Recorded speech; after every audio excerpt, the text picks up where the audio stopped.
So I just loved the game from an early age. My iconic moment was when Seve holed the putt at St Andrews in 1984. And from that day, I wanted to be a golf professional. I was lucky to get the opportunity to become a professional at Wentworth Golf Club under then Ryder Cup captain Bernard Gallagher. It was a very exciting opportunity. And then they still had the PGA Championship and World Match Play events. So to be there and be part of that, it was a very exciting times. Um, Obviously, I wanted to be the best player I could possibly be. So thinking of leadership and management, I couldn't have said were on my list of things at the time. But looking back and reflecting on it, I think working at a high level, high standards, gave me a strong work ethic and integrity of the game. And then working in large teams and infrastructure was invaluable and has helped me right through my career.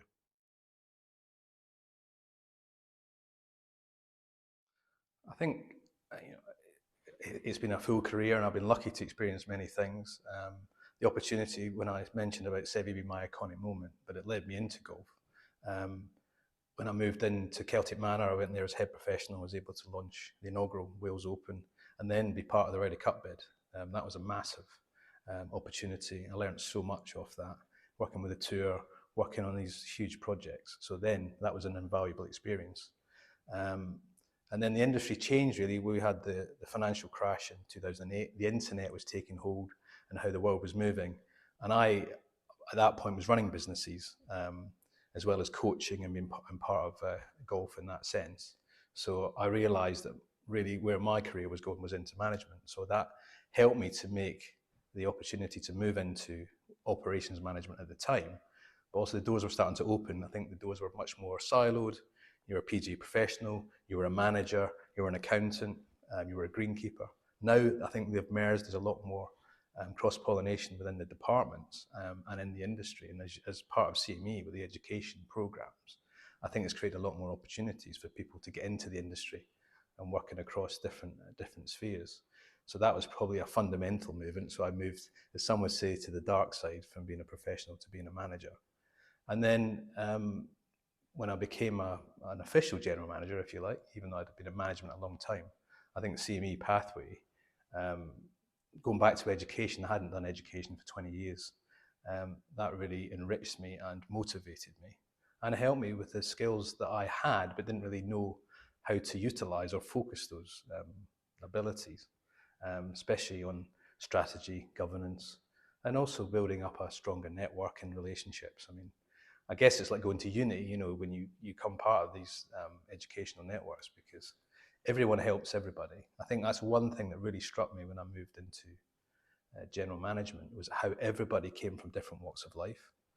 Um, you know, you had bankers, you had army, you had greenkeepers, you had professionals, business people, but everyone wanted to help each other out.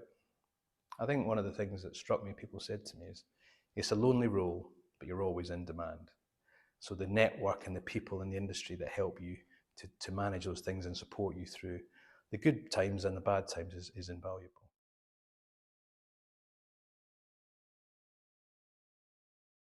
I think the roles I've had, you know, each of my positions and jobs have helped me grow in my skill set. And I started as a professional because I love golf and I wanted to be a golfer, and then the reality kicks in that you need to make a living. Um, but obviously that experience of golf's a technical sport, but it's also, you know, a great sport for community connections, education, and being part of something within your community. So being a golf pro helped with that, but then I moved into management, and that background in golf really helped me in general management. And also, I was older, I was more experienced. I think it's hard if you go into being a general manager at a young age, because you do need to, you know, do the hard yards at times. You know, you have to experience some of the good and the bad, but also the people you tend to work with or deal with as members are older than you. They're experienced. A lot of them have retired and have had successful businesses. So learning how to manage up and down is really important, and that was something I really learned through general management. Obviously, that experience and the different infrastructure projects I've worked in helped with my consultancy. I think I saw an opportunity in the market for interim general management. Clubs need support, managers need support, and there wasn't really anyone doing something like that. And I'd been interested in, I had thought about it in the previous times, but I wasn't experienced enough and didn't have enough contacts I trust the people, they trust me, and I've been able to do it for 8 years. Um, and to be able to work at 20 clubs now, you can imagine the unique insight that gives me and the deep dive into some very busy and top clubs, certainly in the south, and working on some major infrastructure projects. I've been really lucky to experience that and work with some great people. But also that builds long-term trust and integrity within the industry. I've been doing it for 8 years, and you have to put the hard work in. It takes time to develop those relationships and understand what clubs need, and hopefully I can help them with that.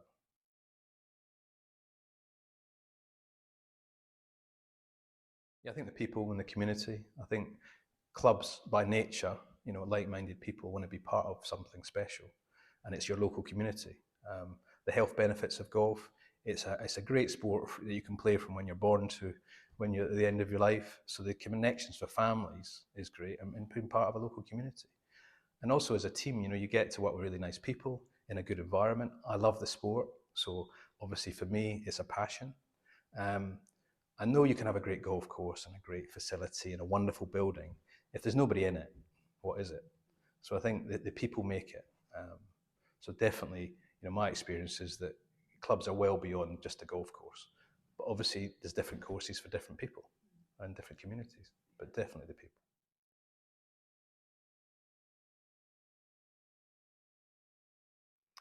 I think the golf industry is evolving. It's a traditional business. It's a cottage industry, if you like. But strategic governance is probably the most important thing, fundamentally in a club. I think, again, when I was part of CME, governance hit me between the eyes when I first started, how important that is. If that's working well across the club, whether it's on the board or in the team or in the membership, and people in the club knows what it is and has a clear vision, then the club is going to be more successful. Obviously, that can become with challenges because boards change, staff change. You need to have a consistent vision. Ultimately, you know, clubs are moving from operational involvement to more strategic. The world is changing. There's so much going on with geopolitics, and adapting to what is coming down the line. We know we're going to see AI development. We've seen huge technology advancements already. Um, so, as a guardian of a club, you need to look at the future and what's coming down the line rather than looking at the past. That said, though, obviously golf is still grounded on, on community, the people that come to the club, building the member experience. So there's a balance to be had.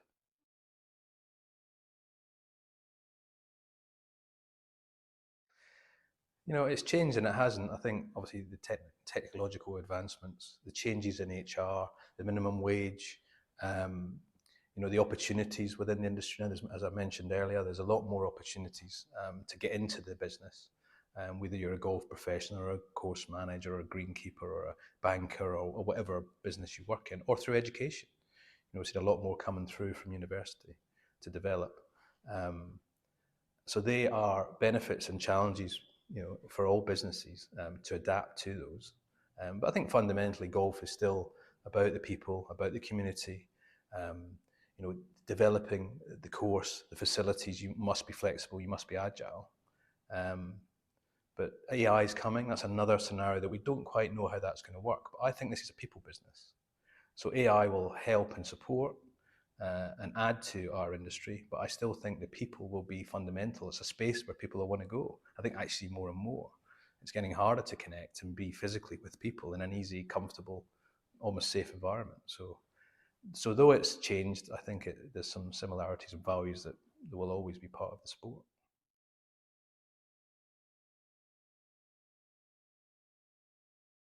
I think it's important. We talked about strategic governance. Ultimately, um, businesses change and evolve, and we've seen, if you think of the under 40s now, experience culture is massive. Whether it's golf or it's other sports or doing things around London or cities or all sorts of opportunities. Amazing the different things you could do. Many of these things people couldn't do till they were older. Financially, there wasn't the money to do it, and also there wasn't the opportunities to do it. Now younger people are able to do these things and are experiencing that. So the golf has to embrace how that will fit in to their club, whether it's the facilities, whether it's open-mindedness on the layout, these dress code standards, encouraging family, I think. obviously many clubs have had infrastructure that's built from 100 years ago. They're generally houses that have been added onto. They're not always purpose-built facilities. So that makes it hard as to how do you adapt. Um, there is technology changes, but they're going to help. I think being agile and flexible, like any business, but looking forward. Yes, we can learn from things in the past, but you've got to keep looking forward. You're in a competitive market. You cannot use a pandemic as a business strategy. We know golf had a fantastic shot in the arm, but there was many clubs hanging on before COVID, and now the battle lines have settled down a bit. We have some disturbance in the economy and the wider politics, so we don't know how that's going to pan out. So you need to be thinking ahead and how your club and business will adapt and stay ahead of the curve.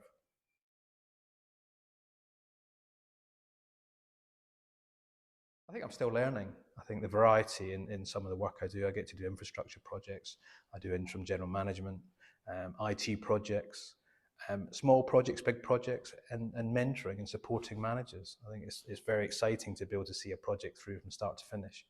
I think all general managers will appreciate how absorbing the role can be, and it's hard to sometimes see the wood for the trees. I've been able to offer that support with various clubs. But also, you're dealing with like-minded individuals, and I enjoy working with the managers the most.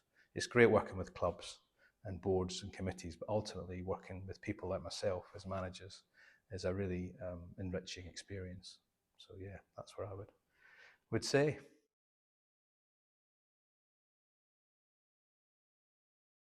I think I'd say work on your short game a bit more and don't eat so much and drink so much.